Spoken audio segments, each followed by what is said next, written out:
Bismillahirrahmanirrahim. Assalamualaikum warahmatullahi wabarakatuh.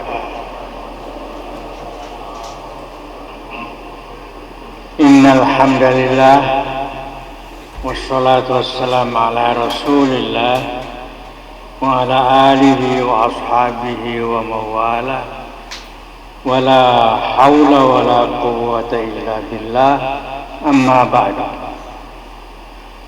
Pada saudara sekalian, kita panjatkan puji syukur kehadirat Allah Subhanahu wa taala yang masih memberikan kepada kita kesehatan dan kesempatan untuk berjamaah salat subuh di masjid kita yang mulia ini.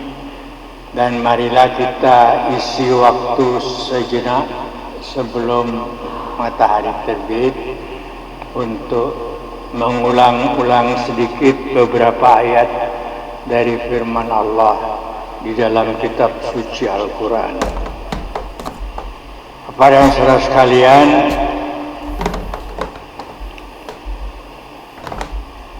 hidup kita sebagai manusia ini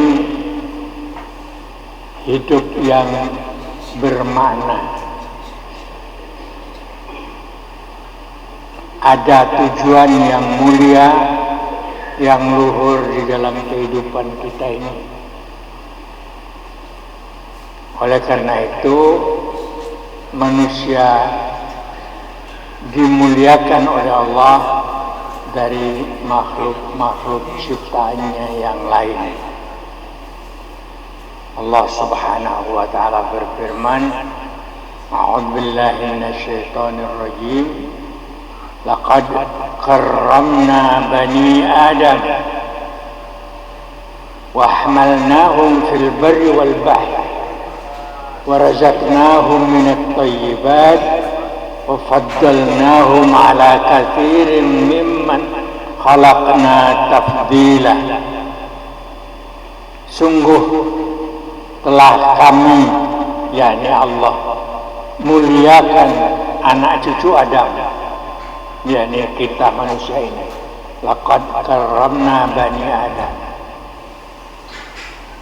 Kami tebarkan dia di muka bumi, di darat maupun di laut. Fil barri wal bahri. Oleh karena itu kami juga beri mereka itu rezeki, karunia yang baik-baik. Jadi kalau manusia menyimpang dari hal itu, berarti menurunkan derajat yang sudah mulia diciptakan oleh Allah, karena mencari rezeki dari yang tidak halal. Bukan saja rezekinya tidak halal, tapi mencari rezekinya itu sudah menyalahi kudrat manusia diciptakan oleh Allah sebagai makhluk yang mulia. Jadi kita menurunkan derajat harakat hidup kita yang sudah diciptakan oleh Allah menjadi makhluk yang mulia, terbawa atau terdorong oleh upaya kita yang keliru mencari rezeki yang tidak halal, maka merosotlah harakat hidup kita. Belum lagi pencarian yang tidak halal itu menurut keyakinan agama kita tidak barokah, tidak akan membawakan kebahagiaan hidup. Kebalikan dari rezeki yang kita cari dengan melalui jalan yang halal.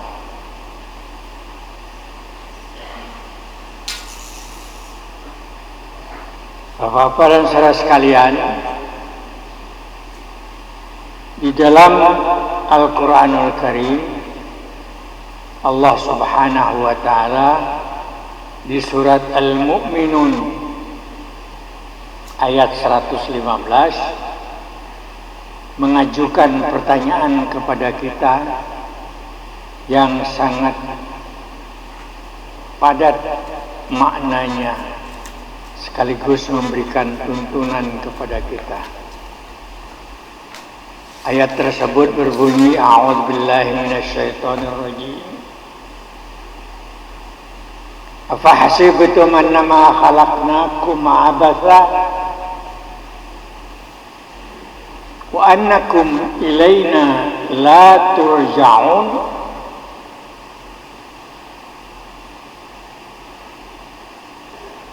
Apakah kalian, wahai manusia, mengira bahwa kami Allah menciptakan kalian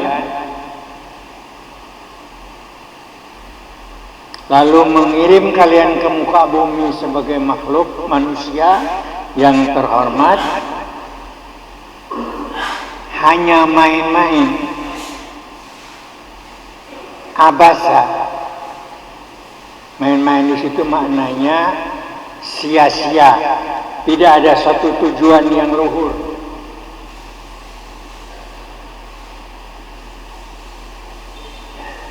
Dalam bentuk pertanyaan, tapi memberi petunjuk kepada kita, memberi pelajaran. Dan apakah kalian mengira bahwa kalian tidak bakal dikembalikan kepada kami, kepada Allah?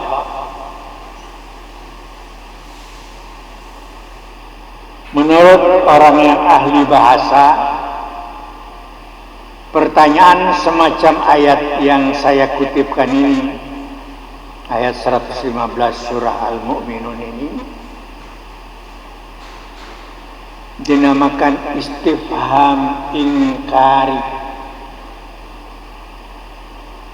Istifham artinya pertanyaan, inkari yang dijawab dengan tidak. Artinya kita diciptakan dan dikirim ke muka bumi tidak hanya untuk abasa, tidak hanya untuk main-main, tidak hanya untuk sia-sia, tapi ada tujuan yang luhur.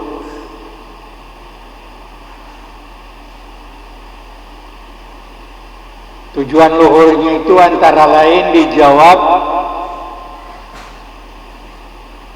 pada ayat 14 surah Yunus.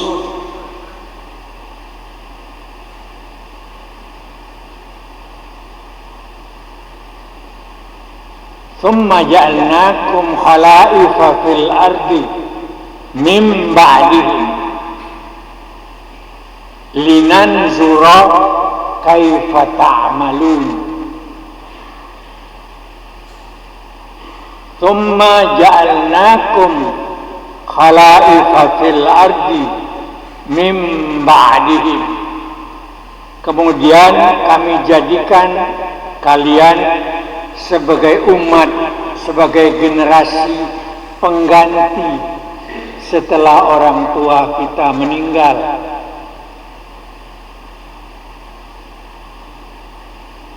Untuk apa? Linanzura kaifa ta'malun. Untuk kami, yakni Allah berfirman, untuk kami pantau. Linanzura, untuk kami lihat.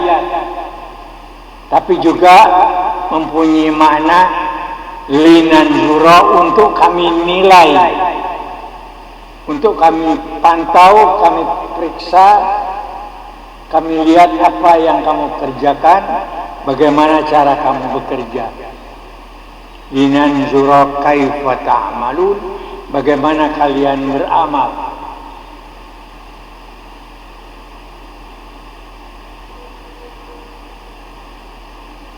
Oleh karena itu kita mempunyai tujuan hidup yang jelas dan kita pertanggungjawabkan di hadapan Allah Azza wa Jal tujuan hidup kita yang jelas itu. Bahkan di dalam hadis Rasulullah Sallallahu Alaihi Wasallam dijelaskan tentang pertanggungjawaban itu mengenai 4 hal.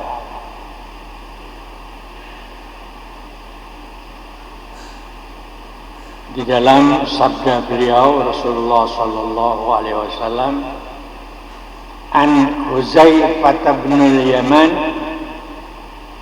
an Abi Hurairah radhiyallahu anhu anin Nabi sallallahu alaihi wasallam qala, dari sahabat Huzaifah bin Yaman dari Abi Hurairah, beliau mengatakan, aku mendengar Rasulullah bersabda, la tazalu qadama abdi yaumal qiyamah, tidak bakal mampu bergeser 2 tumit seorang manusia di hadapan pengadilan Allah di hari kiamat nanti, belum bisa bergeser hatta yus'ala an arba', sebelum mampu kita mempertanggungjawabkan 4 perkara.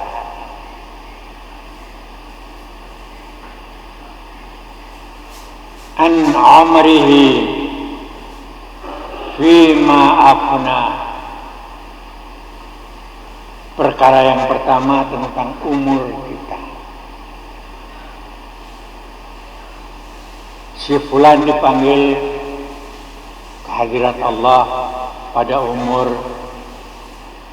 60 tahun, si fulan 70 tahun.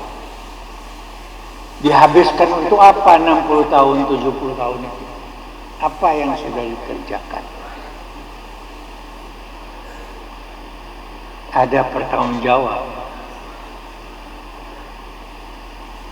Sebab kita bukan pohon, bukan batu. Kalau pohon, ya sesuai dengan alam nabatinya. Kalau kita manusia yang mulia, tadi sudah diawali bahwa kita makhluk ciptaan Allah yang mulia.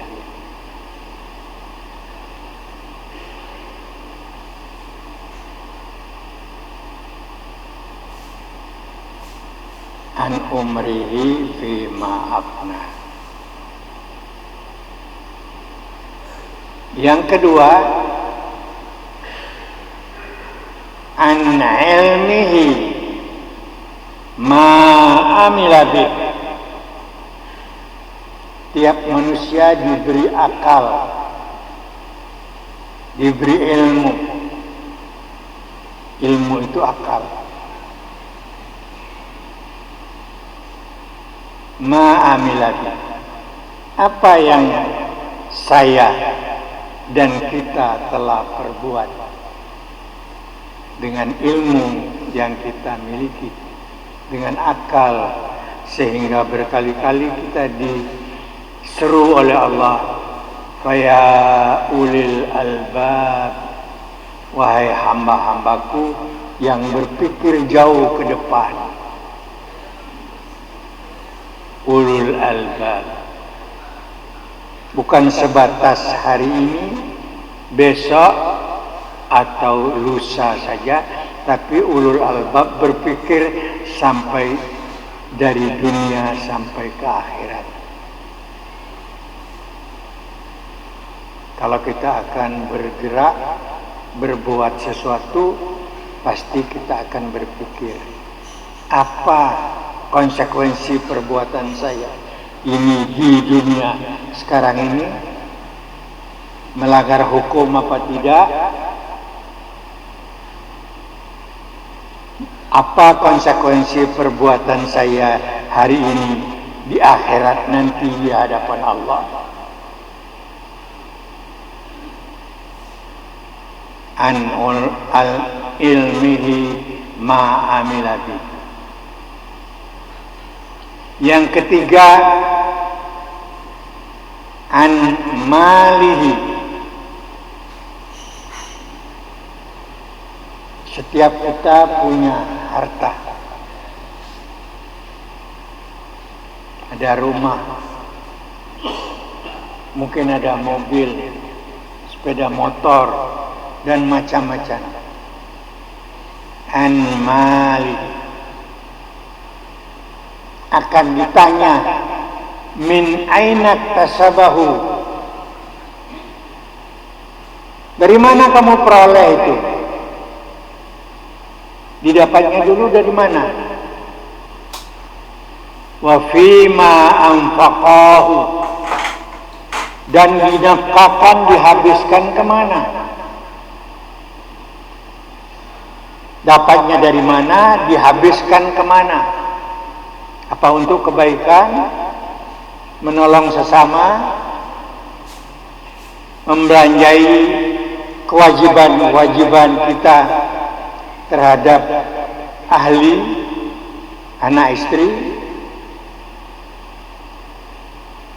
atau tidak?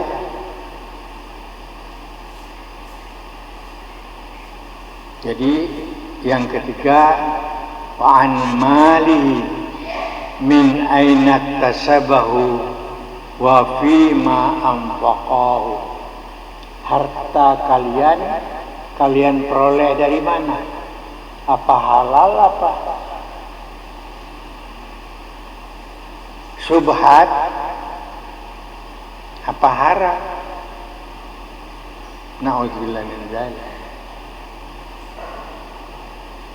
Ini disampaikan oleh Rasulullah SAW melalui sabdanya itu kepada kita supaya kita bisa mengoreksi diri.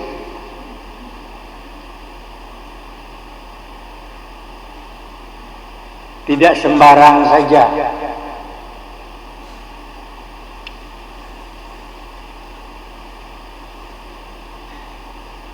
Baru yang keempat,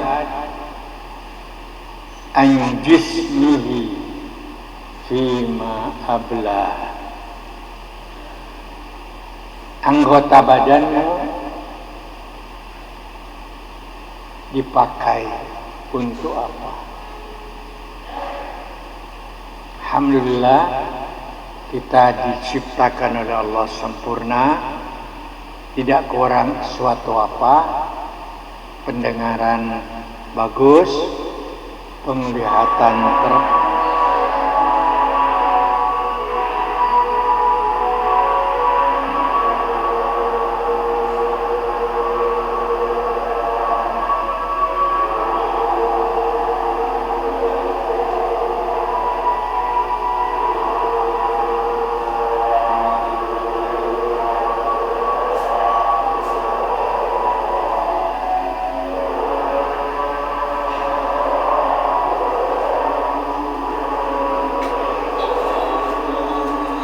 ya, kita lanjutkan.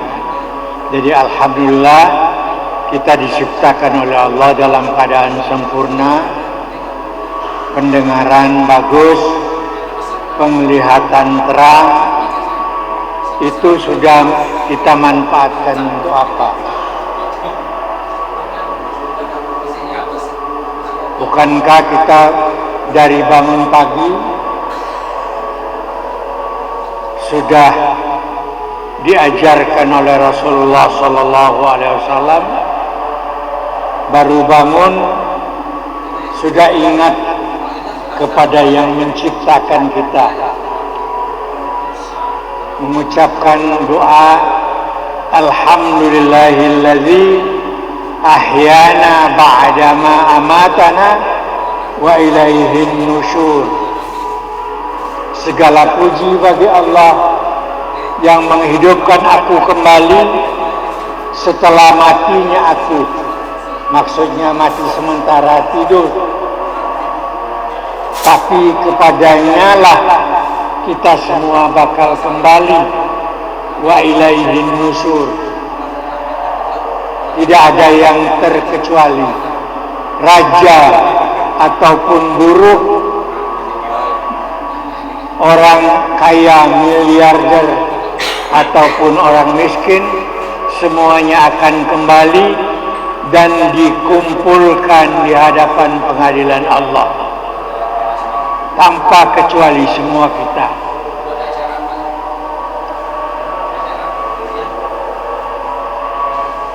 Oleh sebab itu, mudah-mudahan kita bisa betul-betul menjaga hidup kita ini sejak dari bangun tidur pagi, lalu kita mengucapkan alhamdulillahillazi ahyana ba'dama amatana wa ilaihin nusur. Kita membersihkan diri, berwudu untuk kita melaksanakan sholat subuh, apalagi bisa berjamaah di masjid kita yang mulia ini. Lalu kita termasuk orang yang didoakan oleh Rasul Sallallahu Alaihi Wasallam. Rasul selalu berdoa, Allahumma barik li ummati fi bukuriha.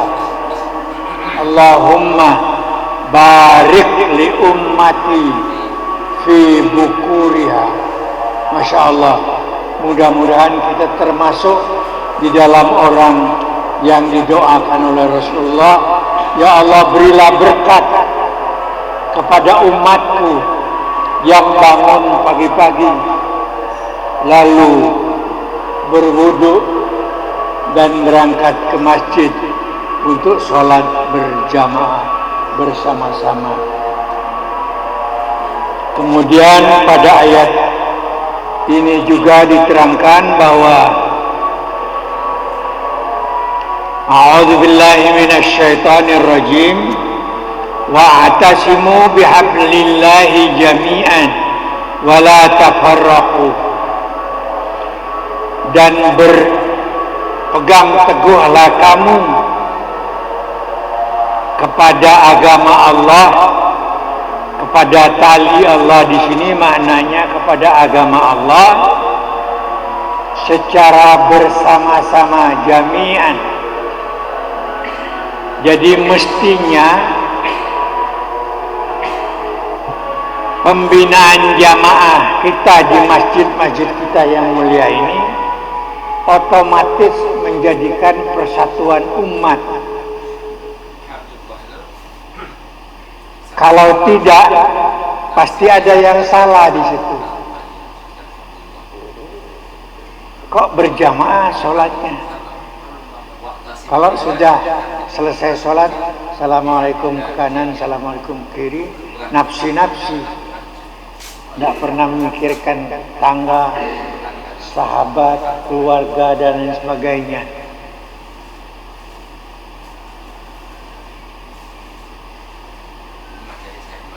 Ini tidak sesuai dengan perintah ayat 103 surah Ali Imran ini. Hendaklah kamu berpegang teguh kepada agama Allah secara bersama-sama, secara berjamaah. Jamaah dibentuk di masjid, tetapi jamaah dibentuk juga di dalam kehidupan bermasyarakat. Tapi satu hal yang aneh, beberapa hari yang lalu saya diundang rapat anggota tahunan koperasi yang saya jadi anggotanya. Kalau usaha itu dijalankan oleh saya sendiri atau oleh bapak sendiri, biasanya beruntung. Tapi kalau sudah bersama-sama, lebih banyak ruginya. menyalahi apa yang dikehendaki oleh ayat 103 ini, wa'tasimu bihablillahi jami'an wa la tafarraqu, diperkuat lagi. I'tasamu, berpegang bersama-sama. Ditakkidkan lagi, dikuatkan lagi dengan setelah jami'an wala tafarraqu, jangan kamu bercerai-berai. Lalu dilanjutkan wazkuru ni'matallahi 'alaikum, dan ingatlah kalian kepada nikmat pemberianku terhadap kalian, iz kuntum a'daan fa'allafa baina qulubikum, ketika kamu bercerai-berai karena jahiliyah, bermusuhan satu sama lain. Ini sabab nuzulnya ayat ini di Makkah, lebih dulu di zaman Rasulullah sallallahu alaihi wasallam. Lalu kamu dipersatukan oleh Islam. Dipersatukan oleh Islam. Sebelumnya manusia di zaman jahiliyah mementingkan kabilah, sukunya masing-masing. Masing-masing suku menganggap lebih terhormat daripada yang lainnya. Tapi kita dijadikan umat yang satu karena sama-sama bertauhid kepada Allah.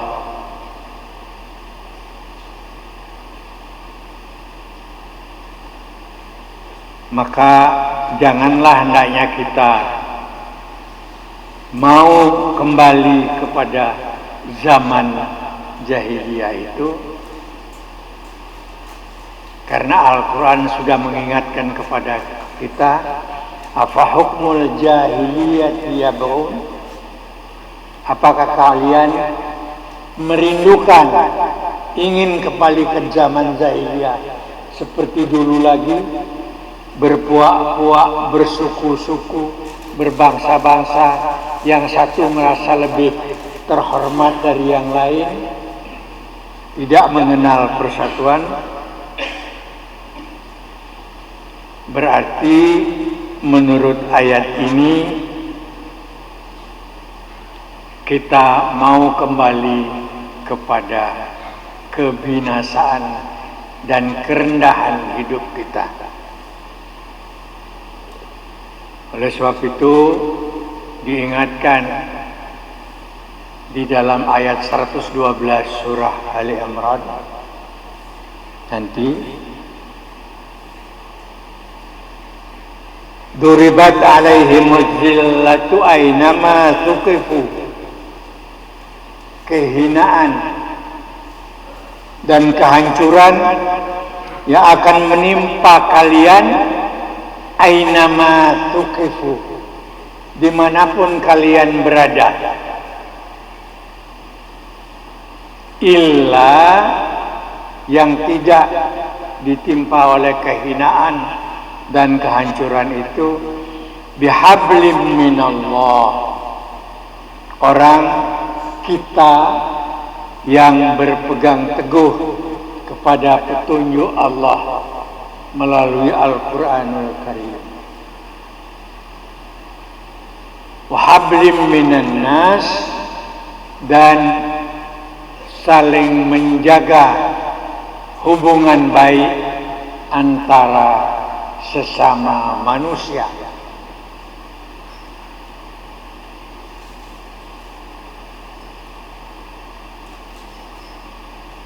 Itulah yang kita harapkan. Jadi